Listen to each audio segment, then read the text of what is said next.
Music ഡയറക്ടറും കൂടി ആയതുകൊണ്ട് നമ്മൾ ആക്ച്വലി ഈ സ്ക്രിപ്റ്റിംഗ് പ്രോസസ്സിൽ തന്നെ അച്ഛൻ്റെ സൈഡിൽ നിന്ന് കുറേ ഉണ്ടാവും, എൻ്റെ സൈഡിൽ നിന്ന് കുറേ വ്യൂസ് ഉണ്ടാവും, കുറേ നമ്മൾ ക്ലാഷ് ഒക്കെ ആവും. പക്ഷെ ഓവറോൾ നമ്മൾ കൊണ്ടുവന്നത് അത് എല്ലാവർക്കും റിലേറ്റ് ചെയ്യാൻ പറ്റിയ ഒരു സബ്ജക്റ്റാണ്. Like just means overall Kerala mainly and ഇന്ത്യയിലും റിലേറ്റ് ആവാം.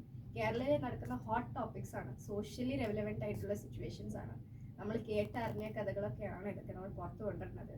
ആൻഡ് ഒരു ന്യൂജൻ വൈബും ഉണ്ട് ഇതിൽ, ആൻഡ് ഒരു old fashion nostalgic sentimental value കൂടി ഉണ്ട്. നമ്മുടെ പ്രൊമോ സോങ് ഇന്നലെ റിലീസായി, അതിൽ ഭയങ്കര ഒരു ന്യൂജൻ വൈബാണ്, പക്ഷെ ലിറിക്സിൽ ഒരു നൊസ്റ്റാൾജിക് സെന്റിമെന്റൽ വാല്യൂ ഉണ്ട്. അതേപോലെ it's a combination, best of both worlds എന്ന് പറയാം ഈ ഒരു പ്രൊജക്ട്. ഈ തന്തവേബ് എന്നുള്ള സംഭവങ്ങളൊക്കെ ഉള്ളതാണ്. അച്ഛനായിട്ട് വന്നാണ് ഏറ്റവും വലിയ അഭിപ്രായങ്ങൾ പറയുന്ന സമയത്ത് അതിലൊരു വിഷയങ്ങൾ നടന്നിട്ടുണ്ടാകും. മിക്ക എല്ലാ സ്ക്രിപ്റ്റ് റൈറ്റിങ്ങിലും ഓൾറെഡി ഇപ്പോൾ രണ്ടുപേരാണ് സ്ക്രിപ്റ്റ് റൈറ്റ് ചെയ്യണം, അങ്ങോട്ടും അഭിപ്രായ വ്യത്യാസങ്ങളുണ്ടാവും. ഇതിൽ അച്ഛനെ കൺവിൻസ് ചെയ്യാനായിട്ട് അല്ലെങ്കിൽ അച്ഛൻ പറഞ്ഞു കഴിയുമ്പോൾ അച്ഛൻ്റെ ഇഷ്ടപ്പെടാത്തതായിട്ടുള്ള കാര്യങ്ങളൊക്കെ ഉണ്ടാവും. ഐ മീൻ ഓണസ്റ്റ്ലി നമ്മൾ വർക്ക് ചെയ്യുമ്പോൾ അച്ഛനും മോളായിട്ടല്ല, നമ്മൾ ആക്ച്വലി വർക്ക് ചെയ്യുമ്പോൾ മൈൻഡ് സെറ്റേ മാറും. നമ്മൾ രണ്ട് കോ വർക്കിംഗ് പാർട്ട്നേഴ്സ് പോലെയാണ്. ആൻഡ് അതിൽ തന്നെ അറ്റ് ദി സെയിം ടൈം അച്ഛൻ കൂടുതൽ എക്സ്പീരിയൻസ്ഡ് ആണ്. ഞാനിപ്പോൾ വരണേ ഉള്ളൂ, 13ാമത്തെ വയസ്സിൽ അച്ഛൻ്റെ കൂടെ വർക്ക് ചെയ്യാൻ തുടങ്ങി സ്ക്രിപ്റ്റിംഗ് പ്രോസസ്സിൽ. സോ കുറേയൊക്കെ മനസ്സിലാക്കി. അവിടെ നിന്ന് തന്നെ തുടങ്ങിയുകൊണ്ട് ആ സമയത്തുള്ള ക്ലാഷ് ഇവിടെ വരെ എത്തിയിട്ട് അത് കുറച്ച് നോർമലൈസ് ആയി. ആൻഡ് അറ്റ് ദി എൻഡ് തന്നെ നമ്മൾ വർക്ക് ചെയ്യുന്നത് ഈ പ്രൊജക്റ്റിൻ്റെ ബെസ്റ്റ് ഔട്ട്കമ്മിന് വേണ്ടിയാണ്. നമ്മൾ രണ്ടുപേരും ഭയങ്കര ഇൻവെസ്റ്റഡ് ആണ് ഈ കഥയിലും സ്റ്റോറീസിലും ഓഡിയൻസ്ക്ക് അത് അത്രയും റിലേറ്റ് ആവാൻ പറ്റണം. സോ അതിലേക്ക് വർക്ക് ചെയ്യുമ്പോൾ ക്ലാഷ് ഉണ്ടാവും, പക്ഷെ അറ്റ് ദി സെയിം ടൈം അത് ഔട്ട്കം ക്ലാഷൊക്കെ കണ്ടതാണ്, 1.5 വർഷമായിട്ട് കണ്ടുകൊണ്ടിരിക്കുകയാണ്. ഭയങ്കര അടിപിടിയും തല്ലുമൊക്കെ പോലെ ആവും, പക്ഷെ ഫൈനലി അതിന്റെ ഔട്ട്കം ഇതിന് സബ്ജക്റ്റിന് വേണ്ടി ഗുണമേ ചെയ്യുള്ളൂ. പക്ഷെ അതിന്റെ ഇടയിൽ നടന്നിട്ടുണ്ടില്ല എന്ന് പറയില്ല. ഓൾഡ് ജെൻഡർ കോൺഫ്ലിക്റ്റും ഉണ്ട്, ഓൾഡ് സ്കൂൾ ന്യൂ സ്കൂളിന്റെ ഒരു കോൺഫ്ലിക്ട്സും ഉണ്ട്.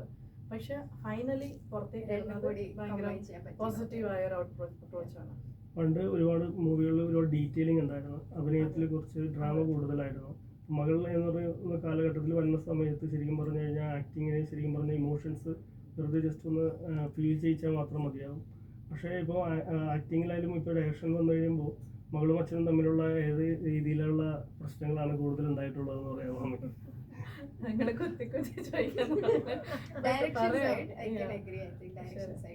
നമ്മൾ ആ സമയത്ത് we are invested in the story, ക്യാരക്ടേഴ്സിൽ, പിന്നെ നമ്മുടെ ഈ കഥയിലുള്ള ഓരോരോ ഇൻട്രിക്കീസീസിലായിരിക്കും.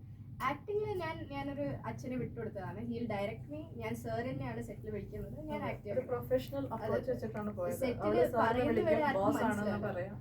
അച്ഛനല്ല ആ സമയത്ത് ബോസ് ആണ്, നമ്മള് സാറിന് വിളിക്കും. അപ്പൊ ആ ഒരു പ്രൊഫഷണാലിറ്റി കീപ്പ് ചെയ്തിട്ടുണ്ട്. പക്ഷെ ഫൈനലി ഒരു വൈകുന്നേരമൊക്കെ ആകുമ്പോൾ രാവിലെ മുഴുവൻ ഉള്ള ഒരു സംഭവം വൈകുന്നേരത്തേക്ക് ഒന്ന് അൺട്രാവൽ ആവും. അപ്പൊ അതൊക്കെ ഉണ്ട്. ശരിയാണ്. എന്നാലും അമ്മ എന്ന നിലയിൽ സൈഡ് എടുക്കും, അപ്പൊ അവിടെ പ്രശ്നം ഉണ്ടാവാറുണ്ട്. അമ്മയ്ക്ക് ഏതാണ് ഈ കൂടുതൽ ഇഷ്ടപ്പെട്ടത്? മോളുടെ എഡിറ്റിംഗ് ആണോ അച്ഛൻ്റെ ഡയറക്ഷൻ ആണോ? ഏതാണ് കൂടുതൽ ഇഷ്ടപ്പെട്ടത്? ഓവറോൾ എല്ലാം അങ്ങനെ നിങ്ങൾ വ്യത്യാസമായിട്ട് ചെയ്യില്ല. Everything was an experience.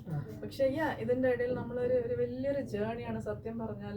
2 ഇയേഴ്സിന്റെ ഫാമിലിയുടെ എല്ലാ ആസ്പെക്റ്റും മനസ്സിലായി രീതിയിലും, പിന്നെ കുറേയൊക്കെ പുറത്ത് വന്നു, കുറേയൊക്കെ അടക്കി വെച്ചതുണ്ട്, എല്ലാം ഉണ്ട്. But then what is A final result അത് ഓഡിയൻസിന്റെ കൈമലാണ്. അവർ തീരുമാനിക്കട്ടെ ഈ അധ്വാനം എത്രത്തോളം സക്സസ്ഫുൾ ആണ് എന്നുള്ളത്.